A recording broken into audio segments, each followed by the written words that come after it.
Matthew chapter 12. At that time Jesus went through the grain fields on the Sabbath. His disciples were hungry and began to pick the heads of grain and eat them. When the Pharisees saw this, they said to him, "Look, your disciples are doing what is unlawful on the Sabbath." Jesus replied, "Have you not read what David did when he and his companions were hungry? He entered the house of God, and he and his companions ate the consecrated bread, which was not lawful for them to eat, but only for the priests. Or haven't you read in the law that on the Sabbath the priests in the temple break the Sabbath and yet are innocent? But I tell you that something greater than the temple is here. If only you had known the meaning of 'I desire mercy, not sacrifice,' you would not have condemned the innocent. For the Son of Man is Lord of the Sabbath."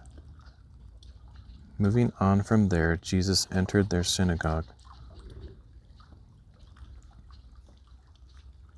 And a man with a withered hand was there. In order to accuse Jesus, they asked him, "Is it lawful to heal on the Sabbath?"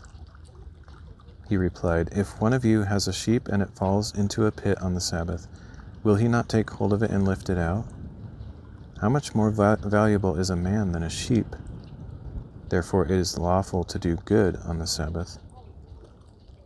Then Jesus said to the man, "Stretch out your hand." So he stretched it out, and it was restored to full use, just like the other.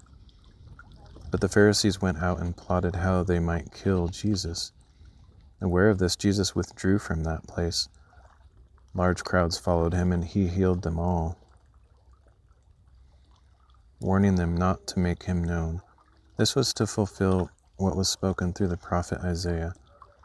"Here is my servant whom I have chosen, my beloved in whom my soul delights. I will put my spirit on him, and he will proclaim justice to the nations.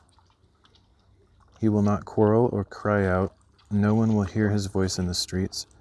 A bruised reed he will not break, and a smoldering wick he will not extinguish, till he leads justice to victory. In his name the nations will put their hope."